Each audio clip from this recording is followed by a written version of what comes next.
देखुन सुप्रीमकोर्ट माननीय सुप्रीमकोर्ट गोटे निष्पत्ति देइछन से निष्पत्तिटा एससी एसटी विपक्ष गला भाई आमको हृदंगम होउछि एवं आमे चाहूछु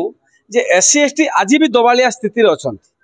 आज भी एससी एसटी मनीष बिका बाजार को जाउछंती आज भी एससी एसटी दादन श्रमिक विभिन्न राज्य के चलान होउछंती आज भी एससी एसटी पाखरे कौन फैक्ट्री नहीं इंडस्ट्री नहीं दुकान बाजार पर कौन सोर्स नहीं आज भी एससी एसटी लोक मैंने आर्थिक स्थिति रे दुर्बल अवस्था अच्छा तो माननीय सुप्रीमकोर्ट को आमर निवेदन एवं राज्य सरकार एवं केंद्र सरकार हाथ में जो निष्पत्ति नेबार क्षमता अच्छे एससी एसटी संप्रदाय आज ओडिशा रे मुख्यमंत्री आमर जड़े ट्राइबल लोक करा तो से ए निष्पत्ति उपरे तर्जमा करी लोकसभा रे जो बिल पारित करा सेठी संशोधन करी एससी एसटी जहाँ अधिकार जे से अधिकार को सेमती ही रखा जाए ये हमर दाबी।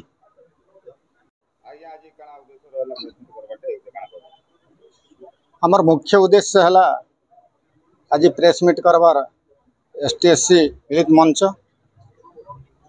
आसंता 21/2024 रे हमर भारत बंद डाकरा रे समस्त ग्रामांचल गरीब दुखी निरीह खटिखिया मजुरिया एवं अन्यान्य सामिल होकर आम जोरदार शांतिपूर्ण भाव आम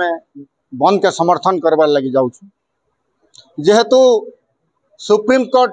एसटी एससी उपरे आक्षेप कला भली जेन गोटे बयानबाजी करा घोर निंदा करुचु आमे ताहार उपरे आमे बंद डाकरा देइछु सारा डिविजन रे और संपूर्ण भावे शांतिपूर्ण भावे बंद के पालन करमु।